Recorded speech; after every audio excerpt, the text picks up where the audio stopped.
மக்கள் மனுஷனர்களுக்கு வணக்கம். பலாங்குடையில் ஒரு சின்ன குழந்தை இருந்திருக்கு. அதுவும் நத்தார் தினமண்டு என்ன நடந்தது அப்படின்னு பார்த்தோம்னா, அந்த தாயார் போலீசாரிடம் சொல்லியிருக்கிறா எப்படின்னா, தன்னோட குழந்தைய திரையாக்கி போட்டு இவ வீட்டு சுத்தம் செய்வதற்காக வெளியே சென்றிருக்கின்றா. அந்த தருணத்தில் அந்த குழந்தைய கவனிக்கவில்லை. அவ வீட்டு வெளியே வேலை செய்யறேன் தானே, குழந்தை நித்திரையில தானே கிடக்குது அப்படின்னு சொல்லி இவ வேலைகளை செய்து கொண்டிருக்கிற பொழுது இந்த குழந்தை என்ன பண்ணியிருக்காங்க அப்படின்னு சொன்னா, அந்த வீட்டில் பட்டாம்பூச்சி தும்பிகள் நிறைய போயிருக்குது. அந்த தருணத்தில் என்ன பண்ணியிருக்கு, இந்த குழந்தை தவழ்ந்து போயிருக்குதோ என்னமோ தெரியல. அந்த குழந்தை அருகில் இருக்கிற கால்வாயில் விழுந்து அந்த பிள்ளை மூச்சு திணற ஏற்பட்டிருக்கு. மூச்சு திணற ஏற்பட்ட போது அந்த அம்மா தேடிய போது அங்கிருந்த குழந்தையை எடுத்துக்கொண்டு முச்சக்கர வண்டியில் வைத்தியசாலையை கொண்டு செல்வதற்காக அவ உட்பட்டு.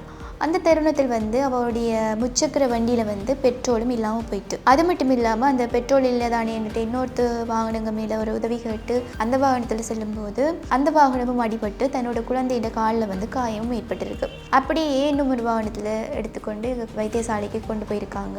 அந்த வைத்தியசாலையில் கொண்டு போன பொழுது அந்த பிள்ளையோட உயிரை காப்பாற்ற முடியாமல் போயிட்டு, ஏன்னா நீரில் மூழ்கியதால மூச்சு திணறல் ஏற்பட்டுருக்கு. அந்த பிள்ளை ஒரு சின்ன பிள்ளை. அந்த பிள்ளைக்கு வயது 2 வயசு தாங்க. அந்த பிள்ளை எவ்வளவு ஒரு துடிச்சு இருந்திருக்குமோ தெரியல. ஆனால் எல்லாருக்குமே ஒரு வருத்தமான ஒரு விடயம் தான் இது. ஏனெண்டா எல்லாருமே குழந்தைய எவ்வளோ பேர் கஷ்டப்பட்டு வளர்க்குறாங்க. அந்த குழந்தையை பெற்று வளர்க்குறதுல எவ்வளோ ஒரு வலி இருக்குது, எல்லாற்ற தாய்க்கும் தெரியும். ஆனால் தாய்மார் தான் கொஞ்சம் கவனியினமாலையோ இல்லை என்ன, கடவுள் தான் எல்லாமே, கடவுள் எல்லாம் விதின்னு தான் சொல்லுவாங்க. என்னமோ தெரியல, அந்த குழந்தையோட விதி அப்படி போயிட்டு. ஆனால் இனியும் அந்த விதி என்று வராமல் எல்லாரும் குழந்தைய சேஃபாக பார்த்துருங்க. உங்களுக்கு ஒரு வேலை இருக்குது, நான் வெளியே போகிறேன் அப்படின்னு சொல்லி குழந்தை நித்திரை தானே கிடக்குது, அவங்க நித்திரையை தானே கிடப்பாங்க, நான் அப்புறமா போய் பார்க்கலாம் அப்படின்னு சொல்லி யாருமே யோசிக்காதீங்க. ஏனெண்டா எப்போ என்ன ஆகும் மட்டும் தெரியாது. ஏனெண்டா அது சின்ன பச்சிலந்த குழந்தை, அதுவும் அந்த குழந்தைக்கு ரெண்டு வயசு தாங்க. அந்த பிள்ளைக்கு என்ன தெரியும்? ஸோ இப்படியான விடயங்களை நாங்கள் தான் பாதுகாக்க வேண்டும். குழந்தைய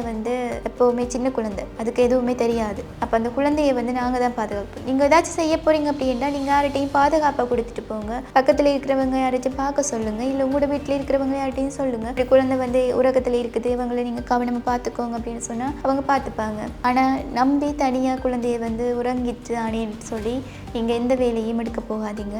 இது போன்ற எவ்வளவோ பிரச்சனைகள் நடந்திருக்கின்றது, உங்களுக்கே தெரியும். இனிமேலும் இந்த பிரச்சனைகளை தவிர்க்க வேண்டுமெண்டா பெற்றோரால் நீங்கள் தான் அதை கவனமாக நீங்கள் பார்த்துக்கொள்ள வேண்டும். இது போன்ற இன்னும் சுவாரஸ்யமான விடயங்களுடன் எங்கள் மக்கள் மனசோடு இணைந்திருங்கள். நன்றி, வணக்கம்.